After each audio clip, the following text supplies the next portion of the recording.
بسم اللہ الرحمن الرحیم۔ السلام علیکم دوستو، آج میں تفسیر القرآن کے حوالے سے تھوڑی سی گفتگو کرنا چاہ رہا ہوں۔ میں چاہ رہا ہوں کہ میں یہ آپ کو بتاؤں کہ یہ مجھے کیسے شوق پیدا ہوا اور کون کون لوگ جنہوں نے مجھے اس کی طرف مائل کیا، اور میں آپ کے سامنے آپ کو آسان فہم تفسیر کر کے سناتا ہوں، یا میرا قرآن سے رشتہ کیسا رہا، کس طرح میں اس کی طرف مائل ہوا۔ میں چاہتا ہوں کہ یہ آپ لوگوں کی زندگی میں یہ چیزیں آتی ہوں گی، میں نے کہا ذرا آپ سے آج اس کا تذکرہ کیا جائے، کیونکہ میرے اس عمل کے پیچھے ظاہر ہے بہت سارے لوگ ہیں۔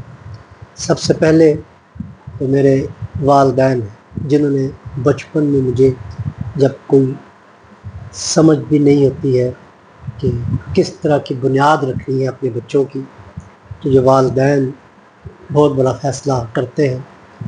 انہوں نے مجھے ہمارے محلے کی ایک مسجد تھی، وہاں پہ قرآن پاک کی تعلیم کے لیے بھجوایا۔ وہاں کے جو میرے استاد تھے صوفی راج ولی صاحب، وہ ہمارے بڑوں کو مطلب کئی نسلوں کو وہ وہاں پڑھا رہے تھے۔ اللہ تعالیٰ ان کی مغفرت کرے، میرے والدین کی مغفرت کرے۔ تو وہ مطلب پورے شہر کو تقریباً وہ ہی پڑھاتے تھے۔ مطلب اس مسجد میں وہ صبح شام جو تھی سینکڑوں کی تعداد میں وہاں لڑکے لڑکیاں جو تھی تعلیم حاصل کرنے آتی تھی، اور وہ مطلب بلا معاوضہ وہ یہ کام کرتے تھے۔ وہ اسی مسجد میں رہتے تھے، اور کسی قسم کا وہ جو ہزاروں بچے انہوں نے پڑھا دیے، ان سے کوئی معاوضہ نہیں لیتے تھے کسی قسم کا۔ تو ایک تو ان کی جدوجہد تھی کہ میں مجھ جیسا بندہ جو تھا، مطلب ان سے میں نے تعلیم حاصل کر لی، جیسی بھی ہوئی۔ ظاہر ہے سیکھنا تو اسٹوڈنٹ کے اپنے اندر ہوتا ہے، کیسے ہم اساتذہ نے تو بہت محنت کی۔ پھر جب قرآن پاک وہ اپنے مطلب وہ پہنچ گیا، پوری ہم نے تعلیم لے لی، تو پھر ہم اسکولوں میں کالجوں میں پہنچ گئے۔ جب کالجوں میں پہنچ گئے تو پھر اس طرح کی نہ کبھی وہ ریگولر قرآن پاک کا کھولا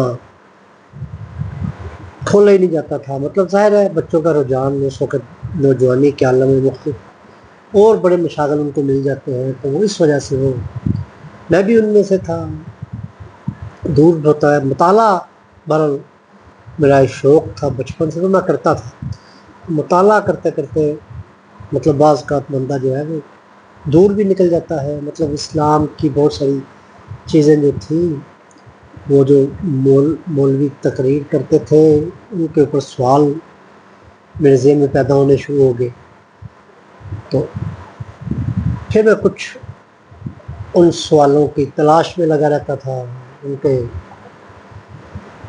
اور پھر مجھے ایک بڑی اچھی یہ تفسیر مل گئی، وہ تھی مولانا عبد الماجد دریا آبادی کی تفسیر ماجدی۔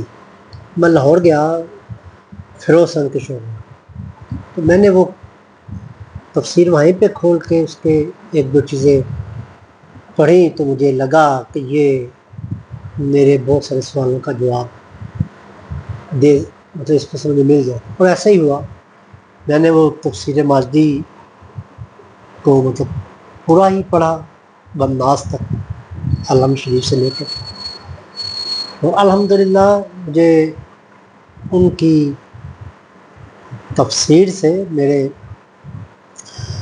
اندر اگر کوئی وہ ٹیر آ بھی رہی تھی اسلام اور اس کے حوالے سے، تو وہ اللہ تعالیٰ جی نے بڑی رحمت فرمائی کہ وہ میرے مطلب کیا کہتے ہیں، میں پھر اس کے اوپر اس کاربند ہو گیا۔ میں بس پھر مجھے یہ ہوا کہ میں وہ تو پڑھتا تھا، کتابیں دوسری پڑھتا تھا، مطالعہ تفسیر کا بھی رہتا تھا، اس تفسیر کا میں بڑا فین ہو گیا، اور بھی کتابیں پڑھتا گیا۔ تو پھر مجھے یہ ہوا کہ قرآن پاک جو میں نے پڑھا ہوا ہے پتہ نہیں وہ صحیح مجھے اب وہ صحیح طریقے سے میں ادائیگی کر بھی سکتا ہوں کہ نہیں کر سکتا ہوں۔ تو مجھے ایک کتاب مل گئی پروفیسر رفیع اللہ شہاب کی، مجھے اس کا نام شاید آج بھی تھوڑا سا یاد ہے، وہ تھا آؤ قرآن سیکھیں یا آؤ قرآن پڑھیں، تو اس طرح کی تھی۔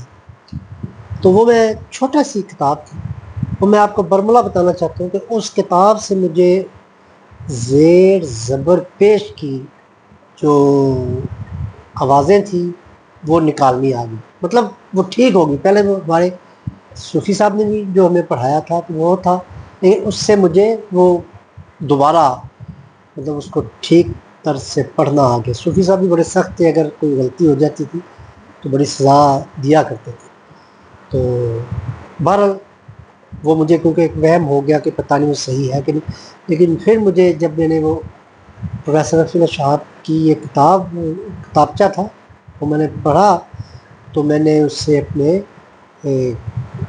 وہ لفظ جو تھے وہ ٹھیک ادائیگی کا مجھے مل گیا اس سے۔ تو اس کتاب نے بڑا کام کیا۔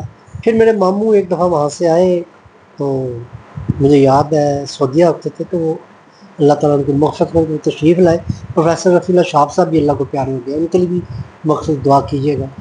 تو ماموں جان آئے تو انہوں نے ویسے ہی یہ قرآن کے حوالے سے پوچھنے لگ گئے کہ پڑھتے ہو یا نہیں پڑھتے، اس طرح کی باتیں ہو رہی تھی۔ تو انہوں نے کہا کہ ذرا سورہ قریش تو سناؤ مجھے، میں دیکھو کہ تمہیں پڑھنی آتی ہے کیا۔ تو میں نے اس وقت کیونکہ وہ کتاب پڑھی ہوئی تھی رفیع اللہ شہاب صاحب کی، تو میں نے اس کی ادائیگی جب کی لی الاف قریش، تو میرے ماموں بڑے خوش ہوئے۔ انہوں نے کہا کہ عام طور پہ ہمارے ہاں بعض بچوں کی زبان سے لے الاف قریشن پڑھا کرتے تھے، بڑے کی زبان سے یہ سنا بھی تھا میں نے، جو میں نے کہا لی الاف، تو وہ بڑے خوش ہوئے۔ انہوں نے کہا کہ بھائی تمہیں صحیح ہے، تو وہ ان کا یہ توجہ دینا اس چیز پر کہ بھئی یہ صحیح ادائیگی ہے کہ نہیں ہے۔ اس کے بعد پھر آپ یہ جب شوق ہو گیا کہ میں جو تفاسیر پڑھتا تھا میں سنتا تھا، تو اس میں یہ تھا کہ علماء ظاہر ہے وہ اہل علم لوگ ہیں، ان کے پاس الفاظ کا بھی ذخیرہ ہوتا ہے، تو وہ بڑے ہی وہ مطلب مشکل الفاظ کے ساتھ تفاسیر بیان کرتے تھے۔ تو اس چیز کا جب مجھے ہوا تو میں نے سوچا کہ کیوں نہ ایک عام جیسے ہم آپس میں گفتگو کرتے ہیں ان الفاظ میں ہم یہ قرآن پاک کا ترجمہ تفسیر کو جو ہے وہ ترجمہ تو خیر میں نہیں کر سکتا تھا، تو میں نے اس کو آسان لفظوں میں بیان کر، جیسے ہم سلیس کرتے ہیں، جیسے ہم اسکولوں میں سیکھتے ہیں سلیس اردو کرنا، مطلب مشکل لینا تو اس کو آسان، تو یہ چیز میرے ذہن میں آئی، تو میں نے اس کو آپ کے مطلب یہ ارادہ کیا کہ میں یہ اس کو عام فہم انداز میں لوگوں تک پہنچانے کی کوشش کروں گا۔ پھر اس کے لیے میں مطلب کو 8-10 تفاسیر میرے پاس تھی، میں نے ایک آیت جب پڑھتا ہوں تو وہ میں 8-10 تفاسیر سے وہ استفادہ کرتا ہوں۔ تو اس میں غامدی صاحب ہیں، مولانا مودودی صاحب ہیں، ضیاء القرآن والے ہیں، مفہوم القرآن ہے، سر سید احمد خان صاحب کی ہے، مطلب کچھ نام معرف القرآن ہے، کچھ نام شاید یاد بھی نہ آ رہے ہو اس وقت، تو وہ مطلب بہت ساری یہ سب بزرگان جنہوں نے یہ خدمات کی ہیں تو وہ میں ان سے کرتا ہوں۔ پھر میں نے جہاں پہ تفسیر کے کوئی پروگرام ہوتے تھے تو وہاں جانے کا، کبھی میرا اسلام آباد جانا ہوتا ہے تو میں دارالحکمت جو ہمارے ایٹمی سائنسدان بشیر الدین محمود، سلطان بشیر الدین محمود صاحب، انہوں نے ایک دارالحکمت کے نام سے وہ ایک ادارہ بنایا ہوا ہے، تو وہ وہ ہر سنڈے کو اسلام آباد میں وہ یہ کرتے ہیں اس کی تفسیر کا پروگرام. تو وہ میں جب بھی جاتا ہوں سنڈے کو تو میں وہ تفاسیر آپ کو ریکارڈ کر کے آپ کے سامنے پیش کرتا ہوں. وہاں پہ کرنل صاحب ہوتے ہیں اور دوست بھی ہیں جو اس میں حصہ ڈالتے ہیں. تو وہ میں آپ کی ان کی ریکارڈنگ بھی آپ کے سامنے کبھی کبھی پیش کرتا ہوں. پھر یہ تفسیر میں نے جب آپ کرنی شروع کی تو پھر میرے ذہن میں آیا کہ یہ جو قرآن پاک کی آیات ہے یہ بھی آپ تک پہنچانی چاہیے، کیونکہ میں جس فیلڈ میں تھا اسٹیشنری کے وہاں پہ دکاندار جو تھے بعض کا مطلب نہیں ٹائم دے دیتے تھے قرآن پاک پڑھنے کو باقاعدہ. تو میں نے یہ ذہن میں آیا کہ اگر ہم نے ایک آیت یا دن میں 3 آیات اگر ہم یہ اپلوڈ کرتے ہیں تو وہ ہمارے دکاندار بھائی جو دکان پہ بیٹھے بیٹھے کم از کم اس کو سن سکتے ہیں، اس کا ترجمہ بھی یاد کر سکتے ہیں. تو کچھ نہ کچھ اس کے بارے میں وہ پیغام جو ہے وہ کسی نہ کسی طریقے سے تھوڑا بہت کر کے ان تک پہنچ جائے گا.